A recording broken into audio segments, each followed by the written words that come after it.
Hi friends, good morning. Knowledge today topic వచ్చేసి part 2 in 8th class maths అకరణీయ సంఖ్యలు, rational numbers. పీక్యూలు పూర్ణ సంఖ్యలైన క్యూ నాట్ ఈక్వల్ టు 0 అయితే పీ బై క్యూ రూపంలో గల సంఖ్యలను అకరణీయ సంఖ్యలు అంటారు. అకరణీయ సంఖ్యల సమితిని క్యూ అనే అక్షరంతో సూచిస్తారు. Q is equal set of x by x belongs to P by Q. Q is equal not equal 0 set. అంటే ఇక్కడ మనం ఆకరణీయ సంఖ్యలు ఎలా ఉంటాయి ఏంటనే డెఫినేషన్ అనేది తెలుసుకున్నాము. ఆకరణీయ సంఖ్యలు దేనితో సూచిస్తారనేది కూడా ఇక్కడ మనం తెలుసుకున్నాము. దీంట్లో సెట్ ఏ విధంగా ఉంటుంది, ఈ x by x belongs to P by Q is equal not equal set అనేది మనం ఇక్కడ చెప్పుకున్నాం అనమాట. ఆకరణీయ సంఖ్యల సంకలనము వ్యవకలనం దృష్ట్యా సమృద్ధ ధర్మాన్ని పాటిస్తాయి. ఇవి ఈ యొక్క కూడిక తీసివేత వలన ఇవి సమృద్ధ ధర్మాన్ని పాటిస్తాయి ఈ ఆకరణీయ సంఖ్యలు. అకరణీయ సంఖ్యలు గుణకారం దృష్ట్యా అంటే మల్టిప్లికేషన్ దృష్ట్యా, భాగాహారం దృష్ట్యా వీటి యొక్క సమృద్ధ ధర్మాన్ని అవి మామూలుగా మల్టిప్లికేషన్ దృష్ట్యా అంటే గుణకారం దృష్ట్యా అయితే మాత్రం సమృద్ధ ధర్మాన్ని పాటిస్తాయి, కానీ భాగాహారం దృష్ట్యా అవి సమృద్ధ ధర్మాన్ని పాటించవు అని చెప్పి చెప్తున్నారు మనకి. ఇవి వీటి యొక్క డెఫినేషన్ అనమాట.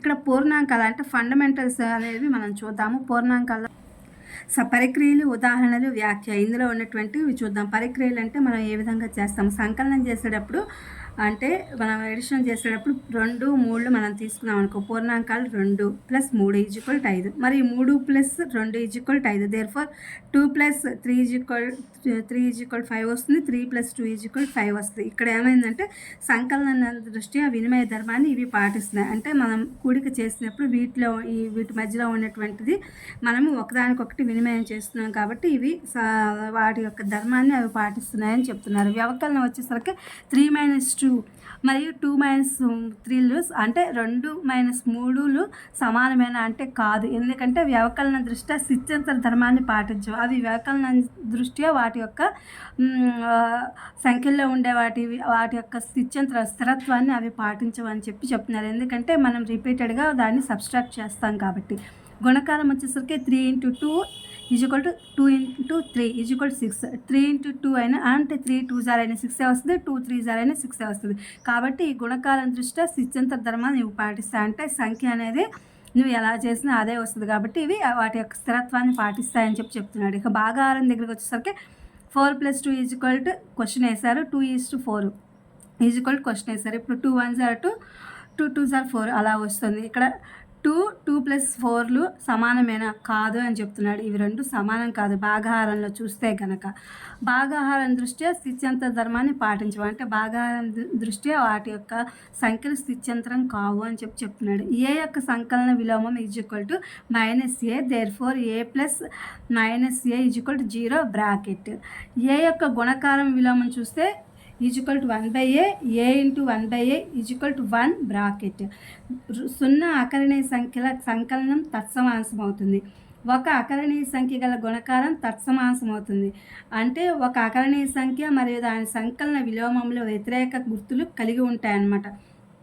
ఎప్పుడైతే ఒక అకరణీయ సంఖ్యలో కనుక మనం సంకలనం చేశామంటే వాటి యొక్క గుర్తులు అనేవి అవి గుర్తులను కలిగి ఉంటాయని చెప్తున్నారు.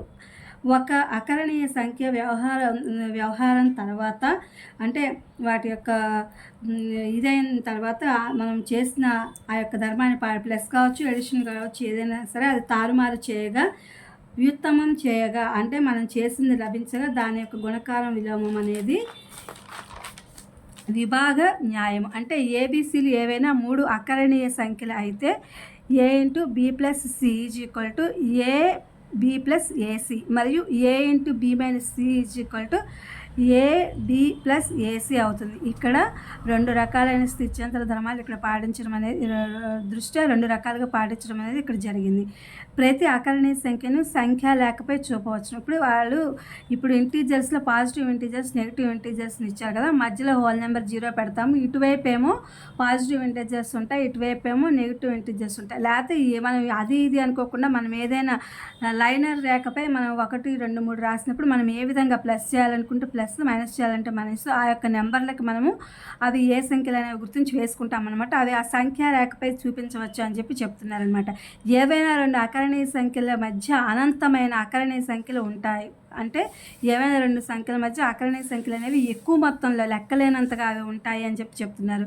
2 అకరణీయ సంఖ్యల మధ్య మరో అకరణీయ సంఖ్యను ఉంచడానికి సగటు భావన ఉపయోగపడుతుంది. అంటే మనం ఇప్పుడు ఏ రెండిటి మధ్యన అకరణీయ సంఖ్యల మధ్య అనంతంగా ఉంటుంది 5ది. అలాగే ఏవైనా రెండిటి మధ్య 2 అకరణీయ సంఖ్యల మధ్య మాత్రం మరో అకరణీయ సంఖ్యను ఉంచడానికి మనము భావన అనేది ఉపయోగపడుతుంది. అంటే మనం ఆ లెక్క చేసేటప్పుడు మనం తీసుకునేటటువంటి ఆ యొక్క సంఖ్య ఏదైతే తీసుకున్నామో మన భావనకు ఉపయోగించి మనం తీసుకుంటాం. అంటే ఎక్స్ ఉందనుకో, అక్కడ మనం ఎంత ఉంటే దాన్ని బట్టి మనం ఎంత తీసుకోవాలనేది తీసుకుంటాం. వై ఉంటే దాని పక్కన ఎంత ఉందనేది ఏంటి అనేది మనం అలా తీసుకుంటాము. అది మన భావన, అంటే సగటు భావన అని చెప్పి దానికి ఉపయోగపడుతుంది అని చెప్తున్నారు. ఒక అకరణీయ సంఖ్యను అంతం గల దశాంశంగాను లేదా అంతం లేని ఆవర్తిత దశాంశంగాను వ్రాయొచ్చు. ఒక అకరణీయ సంఖ్యను అంతం గల దశాంశంగాను రాస్తారు, లేదా అంతం లేని ఆవర్తిత దశాంశంగాను కూడా రాసుకోవచ్చు అని చెప్తున్నారు. ఇది స్టూడెంట్స్ పార్ట్ 2 అకరణీయ సంఖ్యలు rational numbers 8th class maths అనమాట. ఇవి మీకు ఉపయోగపడతాయని చెప్పి నేను ఈ వీడియో అప్లోడ్ చేస్తున్నా. Please my channel like, share, subscribe and comment. Thank you for watching. Thank you for your support.